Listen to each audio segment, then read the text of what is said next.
Hello friends, welcome back to my channel. In today's session we will learn about electric field intensity due to an electric dipole in in-on position. तो आइए हम start करते हैं कि electric field intensity किसी electric dipole के इन-ऑन position में क्या होगी। तो फ्रेंड्स, इस इन-ऑन पोजीशन को हम लॉन्जिट्यूडनल पोजीशन भी कहते हैं। तो suppose this is a one electric dipole and which is made by two charges minus q and plus q, and this is AB is a electric dipole, and suppose its midpoint is O and distance of this electric dipole is suppose 2a, अर्थात इस electric dipole की length क्या है, 2a है। अब इस electric dipole के centre से सपोज स्मॉल आर डिस्टेंस पे, सेंटर से दैट मीन्स यहाँ से स्मॉल आर डिस्टेंस पे एक पॉइंट है P, ये मान लेते हैं ये पॉइंट P है, दिस इज पॉइंट P, और ये इसकी डिस्टेंस है स्मॉल r, कहाँ से, इसके सेंटर से। इस पॉइंट P पर हमें इलेक्ट्रिक फील्ड की इंटेंसिटी की वैल्यू फाइंड करनी है। तो आइए हम देखते हैं कि पॉइंट P पर इस इलेक्ट्रिक डाइपोल के कारण इलेक्ट्रिक फील्ड इंटेंसिटी की वैल्यू क्या होगी। तो इससे पहले हम देख लेते हैं कि पॉइंट B से P की डिस्टेंस क्या है और पॉइंट A से P की डिस्टेंस क्या होगी। तो आइए हम देखें, हियर AP अर्थात माइनस क्यू चार्ज से पॉइंट P की डिस्टेंस है AP, और AP की वैल्यू होगी ये यहाँ से यहाँ तक R और यहाँ से यहाँ तक A, ये 2a है तो इसका ये हाफ डिस्टेंस क्या होगा A। तो A से P की डिस्टेंस हो जाएगी R प्लस A, और सिमिलरली B से P की डिस्टेंस निकालेंगे तो ये डिस्टेंस यहाँ से यहाँ तक R है, और इस R में यदि हम ये A को माइनस कर दें तो B से P की डिस्टेंस हो जाएगी। तो इस प्रकार हम देखते हैं AP की डिस्टेंस हो जाएगी R plus A and distance of B from point P अर्थात BP इज इक्वल हो जाएगी R माइनस A। तो आइए अब हम देखते हैं कि इस पॉइंट P पर इस नेगेटिव चार्ज माइनस क्यू और पॉजिटिव चार्ज प्लस क्यू के कारण अलग अलग इलेक्ट्रिक फील्ड की इंटेंसिटी की वैल्यू क्या होगी। तो आइए हम देखते हैं कि प्लस क्यू चार्ज के कारण पॉइंट P पर, इस प्लस क्यू चार्ज के कारण पॉइंट P पर इलेक्ट्रिक फील्ड की इंटेंसिटी क्या है, और उसके बाद हम देखेंगे माइनस क्यू चार्ज के कारण पॉइंट P पर इलेक्ट्रिक फील्ड की इंटेंसिटी की वैल्यू क्या होती है। तो let's see electric field intensity at the point P due to plus Q charge। तो सपोज हम मान लेते हैं कि प्लस क्यू चार्ज के कारण पॉइंट P पर इलेक्ट्रिक फील्ड इंटेंसिटी की वैल्यू है वेक्टर E1। तो वेक्टर E1, चूँकि हम इलेक्ट्रिक फील्ड इंटेंसिटी का डेफिनेशन ऑलरेडी पढ़ चुके हैं फ्रेंड्स, आप यदि नहीं देखे हैं तो इस पुराने वीडियो पूरा को आप देख लेंगे, इसका लिंक मैं डिस्क्रिप्शन बॉक्स में दे दूंगा। तो ये वैल्यू हो जाएगी 1/4 pi epsilon naught K into Q by आपका हो जाएगा BP स्क्वायर, और इसकी डायरेक्शन होगी अलोंग BP, B से P की ओर होगी इसकी डायरेक्शन। यहाँ पर फ्रेंड्स जो K है वो क्या है, जो मीडियम है, इस डाई इलेक्ट्रिक मीडियम जहाँ पर है यहाँ पर उस मीडियम की डाई इलेक्ट्रिक कांस्टेंट है। मान लेते हैं हमारा ये जो इलेक्ट्रिक डाइपोल है वो कि किसी मीडियम में रखी हुई है जिसकी डाई इलेक्ट्रिक कांस्टेंट K है। तो इस कंडीशन में E1 is equal to vector E1 is equal to होगा 1/4 pi epsilon naught K into Q upon BP square, और इसकी डायरेक्शन B से P की ओर होगी अर्थात BP डायरेक्शन में होगी। अब इसको हम आगे देखें तो इसकी वैल्यू क्या हो जाएगी 1/4 pi epsilon naught K Q, और BP की वैल्यू हम पुट कर देते हैं तो BP की वैल्यू क्या था R minus A whole square, और इसकी डायरेक्शन वही होगी जो BP डायरेक्शन में हो, B से P की ओर होगी। तो this is the value of vector E1, अर्थात ये क्या चीज़ है, electric field intensity at point P due two plus Q charge. Now let us see the electric field intensity, इसको हम दे देते हैं equation number 1। Now let us see the electric field intensity due to negative charge.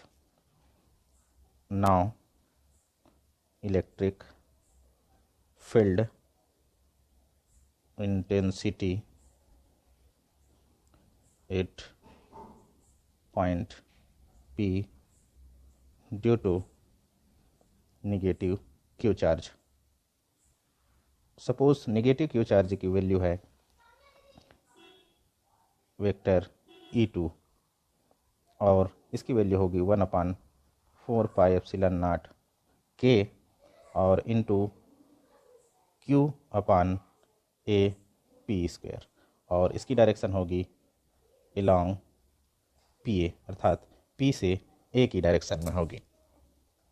तो यहाँ पर हम जो ये AP की वैल्यू है वो पुट करें तो हमारा वेक्टर E2 की वैल्यू हो जाएगी, vector E2 will be given by now 1/4πε0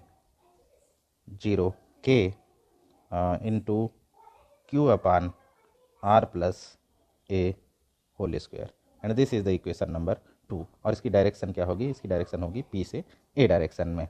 अर्थात हम यहाँ पर देखें फिगर में, तो फिगर में हमें ये क्लियर होगा कि इलेक्ट्रिक जो E1 की डायरेक्शन है वो इधर होगी, E1 की डायरेक्शन इधर होगी और जो E2 की डायरेक्शन है वो इस डायरेक्शन में होगी। अर्थात P से A की ओर इस अपोजिट डायरेक्शन में E2 होगी और A से P की ओर अर्थात इस डायरेक्शन में E1 होगी। तो यदि पॉइंट P पर रिजल्टेंट देखें तो पॉइंट P पर रिजल्टेंट दोनों के माइनस करने पर मिलेगा, क्योंकि दोनों की डायरेक्शन अलग अलग है। सेम डायरेक्शन में होते तो दोनों को रिजल्टेंट निकालने के लिए हम सम करते, लेकिन इसकी डायरेक्शन अपोजिट है जिसके कारण हमें पॉइंट P पर रिजल्टेंट इंटेंसिटी निकालने के लिए हमें निगेटिव करना पड़ेगा या माइनस करना पड़ेगा। तो आइए हम देखते हैं पॉइंट P पर रिजल्टेंट इलेक्ट्रिक फील्ड इंटेंसिटी क्या होगी। Therefore, the resultant electric field intensity at the point P is, suppose resultant electric field intensity की वैल्यू है वेक्टर E, तो वेक्टर E का हम मॉड ले लेते हैं, यहाँ पे मैग्नीट्यूड निकालते हैं। तो वेक्टर E का मॉड हम निकालेंगे। अब यहाँ पर हम देखते हैं कि कौन से बड़ी होगी। इस फिगर से स्पष्ट है, चूँकि प्लस Q की डिस्टेंस माइनस Q की डिस्टेंस P से कम है, अर्थात हम यहाँ पर हम देख पा रहे हैं कि BP जो है AP की अपेक्षा कम है, जिसके कारण प्लस Q के कारण पॉइंट P पर जो इलेक्ट्रिक फील्ड इंटेंसिटी प्रोड्यूस होगी उसकी वैल्यू, उसकी मैग्नीट्यूड ज़्यादा होगी कंपेयर टू माइनस Q के कारण पॉइंट P पर प्रोड्यूस इलेक्ट्रिक फील्ड की। तो रिजल्टेंट जो इलेक्ट्रिक फील्ड होगी उसमें E1 में से हम E2 को सब्ट्रैक्ट कर देंगे, अर्थात mod of vector E is equal to mod of vector E1 minus mod of vector E2। अब इसमें हम वैल्यू पुट कर देंगे। अब यदि हम इस वेक्टर E का डायरेक्शन देखें तो इसकी डायरेक्शन होगी along OP, या फिर हम इसको ऐसा भी लिख सकते हैं और BP, क्योंकि जो इलेक्ट्रिक फील्ड इंटेंसिटी है B के एक प्लस Q के कारण उसकी वैल्यू ज़्यादा है, इसलिए पॉइंट P पर जो रिजल्टेंट इलेक्ट्रिक फील्ड इंटेंसिटी है उसकी डायरेक्शन प्लस Q चार्ज के कारण इलेक्ट्रिक फील्ड इंटेंसिटी की डायरेक्शन में होगी। अर्थात पॉइंट P पर जो रिजल्टेंट इलेक्ट्रिक फील्ड इंटेंसिटी है उसकी डायरेक्शन BP या OP की डायरेक्शन में होगी।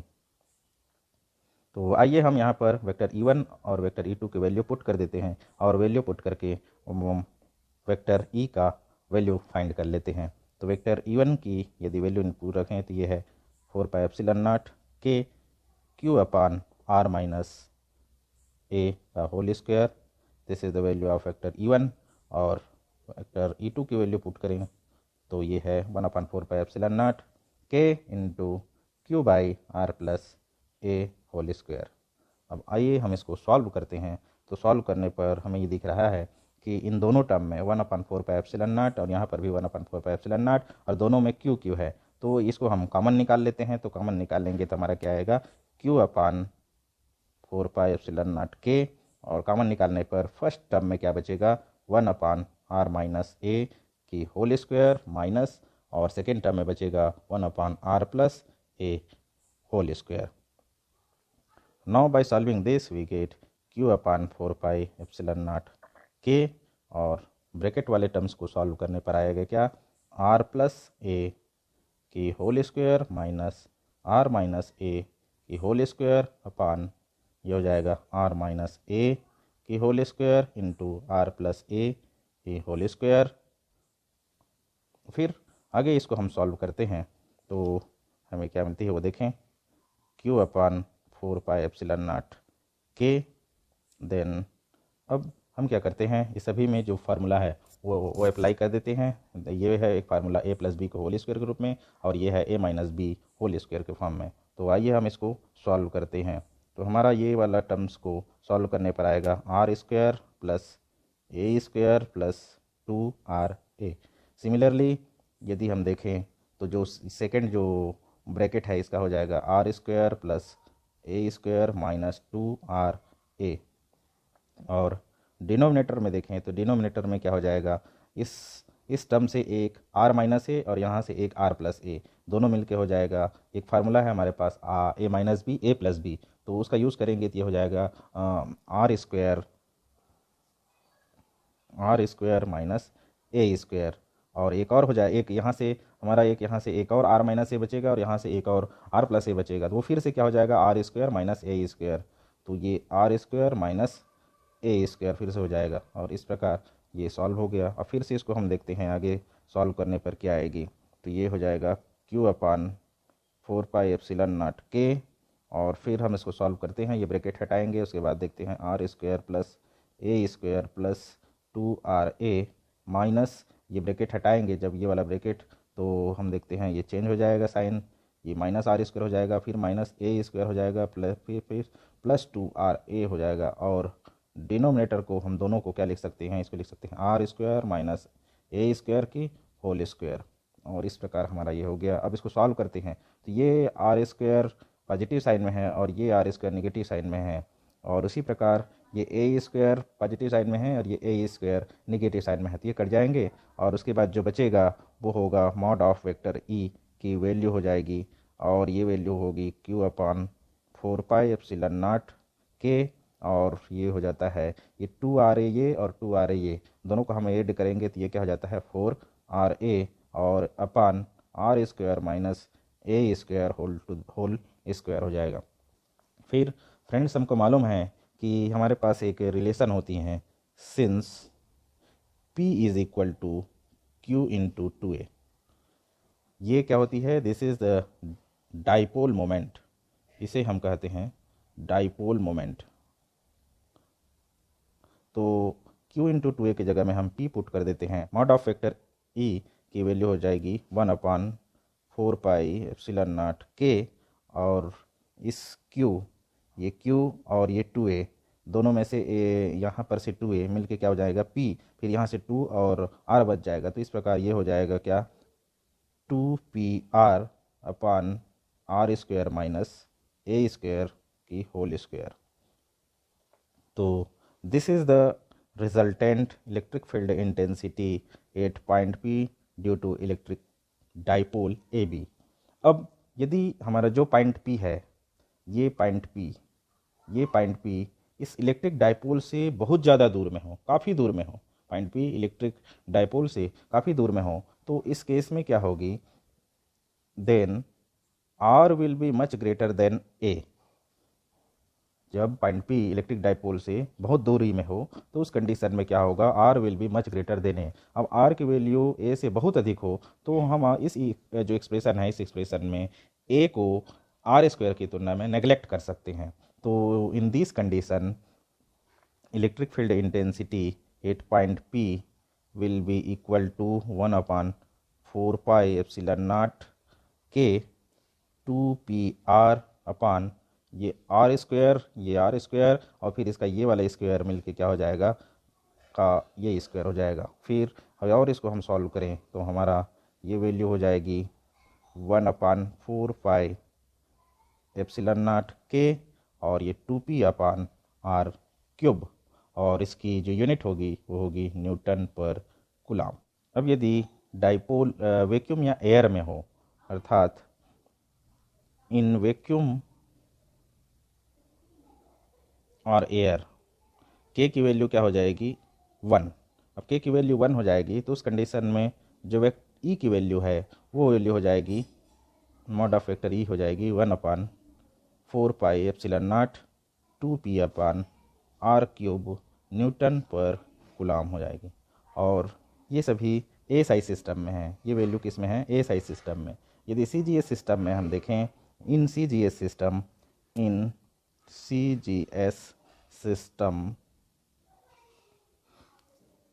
तो mod of vector E will be equal to 2p/r³, अर्थात हमारा जो ये कांस्टेंट है इसकी जगह में 1 हो जाएगा, कांस्टेंट की वैल्यू 1 हो जाएगी, तो ये 2p/r³ हो जाएगा और इसकी यूनिट होगी डाइन, न्यूटन पर कूलाम की जगह में डाइन पर स्टैट कूलाम हो जाएगी, डाइन पर स्टैट कूलाम।